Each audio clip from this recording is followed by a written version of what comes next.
Perkenalkan, nama saya Delma Ronda Nama saya Juvel Rembang. dan kami akan menjelaskan SDLC Cisco System. Masuk pada pendahuluan, SDLC adalah proses yang sistematis untuk merencanakan pengembangan, menguji, dan memelihara perangkat lunak. Cisco System sebagai salah satu pemimpin global dalam solusi jaringan dan teknologi informasi menerapkan SDLC untuk memastikan bahwa produk perangkat lunak yang dikembangkan memenuhi standar kualitas yang tinggi dan kebutuhan pengguna. Makalah ini akan membahas tentang SDLC yang diterapkan oleh Cisco, tantangan yang dihadapi selama proses pengembangan, serta solusi yang diterapkan untuk mengatasinya. Kita masuk dalam tahapan SDLC Cisco System. Yang pertama adalah perencanaan. Tahap perencanaan merupakan langkah awal yang sangat penting dalam SDLC. Di sini tim pengembang Cisco mengidentifikasi kebutuhan pengguna dan menetapkan tujuan proyek. Proses ini melibatkan analisis pasar, pemetaan kebutuhan bisnis, dan penentuan sumber daya yang diperlukan. Diskusi dengan pemangku kepentingan membantu memastikan bahwa semua pihak memahami tujuan proyek dan ekspektasi yang ada. Yang kedua, analisis. Setelah perencanaan, tahap analisis dilakukan untuk merinci spesifikasi sistem. Tim pengembangan menyusun dokumen spesifikasi fungsional yang menggambarkan bagaimana perangkat lunak akan berfungsi. Dalam tahapan ini, analisis risiko juga dilakukan untuk mengidentifikasi potensi masalah yang mungkin timbul selama pengembangan. Keterlibatan pengguna akhir sangat penting untuk memastikan bahwa semua kebutuhan terpenuhi dengan baik. Yang ketiga, desain. Pada tahap desain, arsitektur perangkat lunak mulai dibentuk. Cisco mengadopsi metodologi desain berbasis komponen yang memecah sistem menjadi bagian-bagian yang lebih kecil dan terkelola. Desain mencakup pembuatan diagram alur, model data, dan antarmuka pengguna. Tim desain berupaya untuk menciptakan pengalaman pengguna yang intuitif dan memastikan bahwa sistem dapat dengan mudah diintegrasikan dengan infrastruktur yang ada. Masuk pada yang keempat, pengembangan. Setelah desain disetujui, tahapan pengembangan dimulai. Di sini, tim pengembangan Cisco melakukan pengkodean menggunakan berbagai bahasa pemrograman dan alat pengembangan. Pengguna praktik pengkodean yang baik seperti penggunaan sistem kontrol versi dan pengujian unit secara berkala sangat ditekankan. Hal ini bertujuan untuk memastikan bahwa setiap bagian sistem saling terintegrasi dan berfungsi sesuai yang diharapkan. Kita masuk ke tahap pengujian. Kelima, tahap pengujian adalah kunci untuk memastikan bahwa perangkat lunak berfungsi dengan baik dan memenuhi spesifikasi.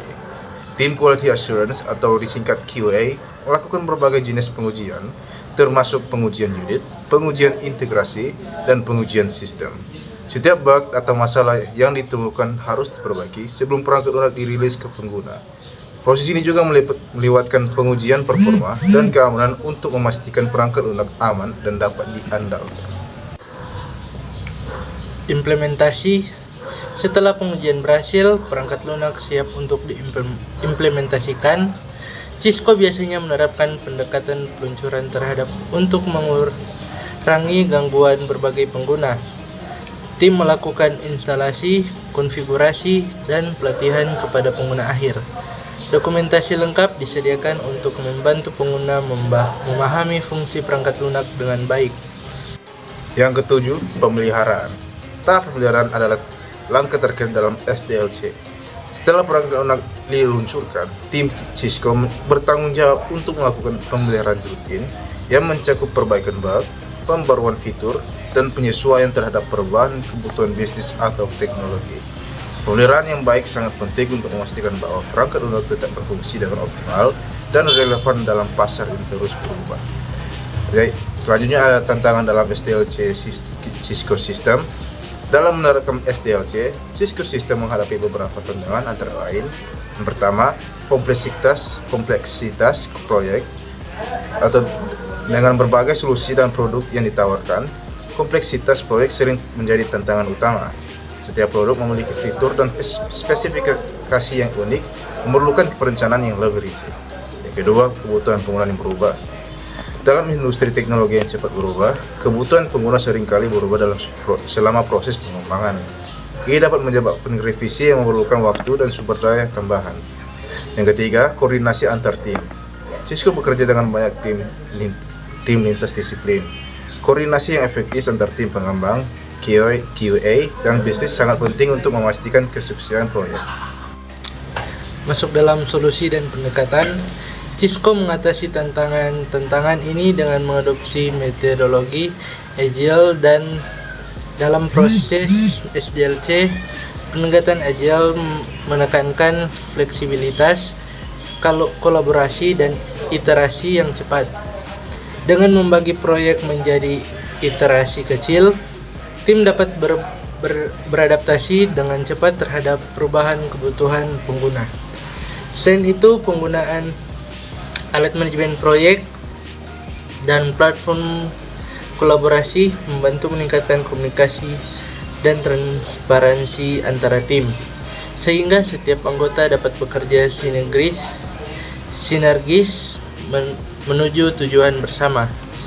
Masuk dalam kesimpulan, SDLC adalah proses yang sangat penting dalam pengembangan perangkat lunak, dan Cisco System telah menerapkan pendekatan yang terstruktur dan efisien untuk memastikan keberhasilan produk mereka. Dengan mengikuti tahapan SDLC yang jelas dan sistematis serta mengatasi tantangan yang ada, Cisco mampu menghadapi perangkat lunak yang berkualitas tinggi yang memenuhi kebutuhan pengguna. Inovasi dan adaptasi yang berkelanjutan menjadi kunci untuk menjaga relevansi dan daya saing dalam industri teknologi yang terus berkembang ini. Dengan komitmen terhadap kualitas dan pengembangan pengguna, Cisco terus berupaya menjadi pemimpin dalam solusi jaringan dan teknologi informasi. Penjelasan dari kami, terima kasih.